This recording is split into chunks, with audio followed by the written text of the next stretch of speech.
Hi,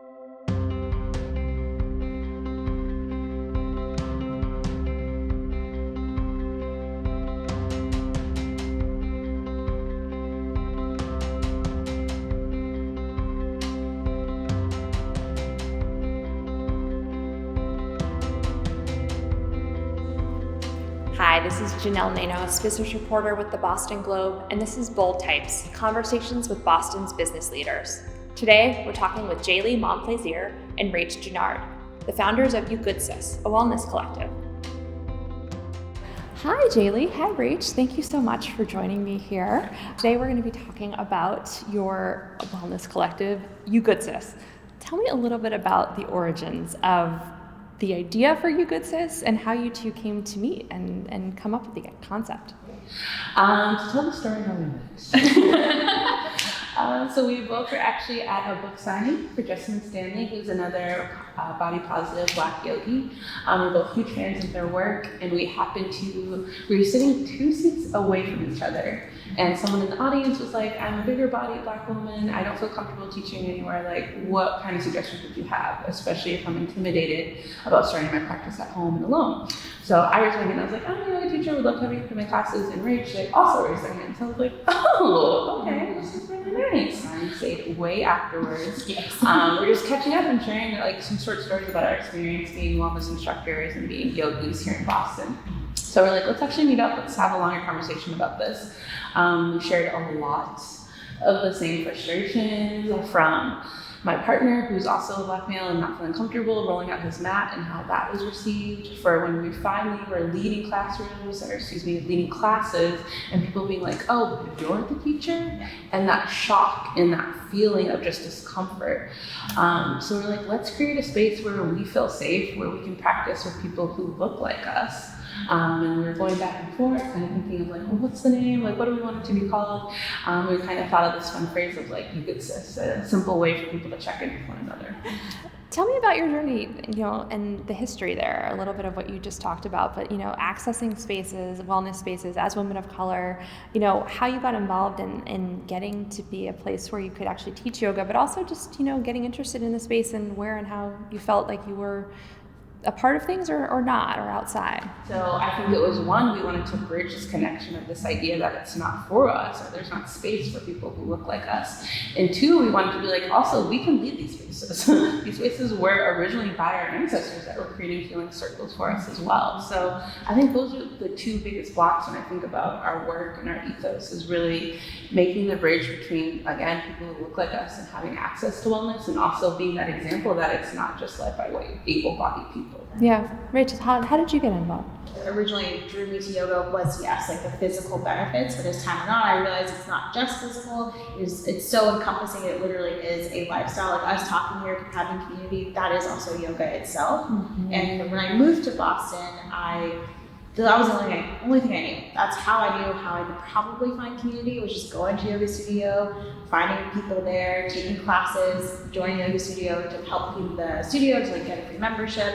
And that was my easiest way in. But even within those spaces, I still felt othered. Like I couldn't even afford the membership. I had to help clean the studio to get the free membership. And that's another point to what Jaylee was saying, that it's not really accessible to a lot of people. Western yoga has kind of put itself in this very thin box, thin white Starbucks, Lululemon box. Yeah. And it's very much like a pay-to-play kind of scenario. And we wanted to, for me, like meeting Jaylee was just definitely a blessing. I remember so clearly I had emailed the founder of Black Girl in Om, another wellness collective that was founded in Chicago, which I think it's now homed in Minneapolis. Mm-hmm. I had emailed them like 2 weeks before going to the event, be like, hey, I would love for you all to have a chapter of Black Girl in Om here in Boston. And she replied back, she's like, you can just do your own thing. Like, I don't know your community like you know your community. Mm-hmm. And it was such an affirming thing to say, because I was scared. I was like, I can't do this on my own. Mm-hmm. So to meet Jaylee was just definitely like a blessing in disguise of like, yeah, this can absolutely happen. We have the willpower, we have the vision, and the people also are very much willing to come together and to build a space that is truly for us, like by us. We're committed to feeling seen and heard and just really affirmed. Like I think that's the biggest thing out of this. So how do you define a wellness collective? Our Wellness Collective is really focused on mental, physical, and spiritual well-being.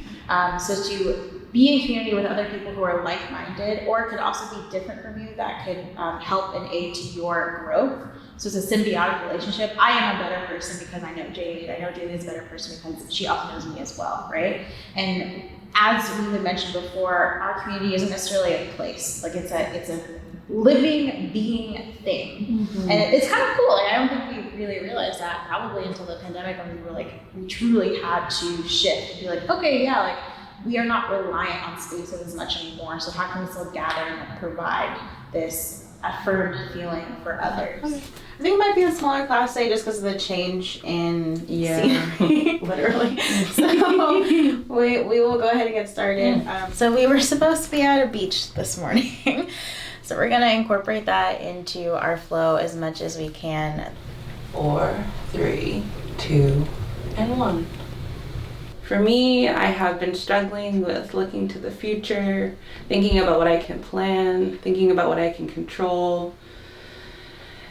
And for my practice today, I'm just going to offer myself ease, offer myself letting go, and offering myself to just enjoy this moment this morning. That's it. Forward and rock back, and just noticing how that feels perhaps in our right calf. So you'll just spread your fingertips out wide. Inhale through your nose. And open mouth, exhale. And draw your palms towards your chest. And press your thumbs into your chest, where you may give and receive love openly and honestly.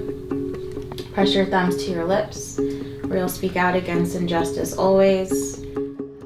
How do you find your community and how do they find you? I mean, social media is one great way of connecting with people, but part of it is also just those kismet moments, right? Where you can connect with someone, that head nod, whatever it is.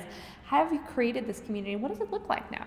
So like we're here in Four Corners today because we chose to partner with them intentionally for our first year because they are a Black-owned yoga studio in Dorchester. And because we were here, we got a lot of traffic of seeing lots of other Black folks in this space. And they felt honored to have us here and then honored to see us thriving in other spaces. And I think, like to your point too, yes, social media helps. It is not the one thing we should always focus on. I think we've been really blessed to have such strong advocates. I can remember telling Christina about the idea, being like, this is what we're thinking, this is what we want to do. And she was like, yes, when you need the space, this is what we're going to do, and this is how to go there. And that's so powerful. To Rachel's point, when you're like, I have this idea, I don't know what it's going to turn into, to have someone like, this is how we're going to water it, and this is what's going to happen. So we're forever grateful for them. And it was kind of just like a domino effect. Yeah. Like, okay, this person had a positive experience, then this person had a positive experience. They want to introduce us to this space, they want to introduce us to there. So I think we've been really, really lucky to have a mission that just really resonates, that our experiences weren't unique and that people did want to find community in that way. So take me back to where you were in early 2020 and what your plans were for You Good Sis at the time and where you had to go as a result of the pandemic. We started an entrepreneurship salon that's going to be every quarter, just a series of panels for people to learn from other entrepreneurs, because as we talked about before, we didn't go to school for this. We have full-time jobs, so we wanted to share from our experiences. So we had that in mind, and we just continued to partner with a lot of in-person events. So that obviously shifted. I think our last in-person event was the panel that we hosted at PRX Garage in Alston with the salon, and then we had to actually pivot because we had a partnership with Primark, and we had one in-person class that Jaylee got to teach at Primark. Yes. And then I had to do the Instagram Live like 2 weeks later. I think what was interesting about that shift is we especially went out of our way to partner with concrete spaces that support our ethos, that support our mission. So it was really hard to think about, like, oh, okay, wait, how do we continue to support our partners and support our community and also build community when we both hadn't even really been teaching virtually. So I think that was a really big lesson learned in terms of how we are inclusive with our language, inclusive with our space, encouraging people to have their camera off, encouraging people to have their mic off. It's okay if your kid comes. We love if your kid comes, and we're all going to be understanding because we're all at home and we're all doing the best that we can. Yeah. I mean, you think about this last year and the sheer volume of trauma that I think we've all experienced, but particularly in communities of color. And I wanted to talk to you a little bit about that and how you sort of met the moment, both from the perspective of the pandemic and knowing that the communities of color were disproportionately affected by coronavirus and COVID-19 infections, but also, in the wake of George Floyd's killing and the just outpouring of emotion and aggression and just overwhelming feelings that evolved out of that moment. How were you able to step up and say, we're here for you and here's how we're going to do things, maybe differently, maybe we're going to take a new approach, but what did you do to meet that moment? Being well, like mentally, physically, spiritually well, does not rely on place. Sometimes it does. Sometimes it absolutely does, right? But we were very much focused, honing in on that, like, how are you really doing? Like, how are you doing in your home, with your roommates, with your pets, with your partner, with family dynamics? Like, we really want to make sure you're actually well, and not just from like an Instagram look, like, hey, I'm on a beach, I'm doing good, like whatever. Like, we want to make sure that you're well. And so I feel like we met that by really committing to having monthly meditations. We started that off with a therapist. We did that from, I think, May through December of last year.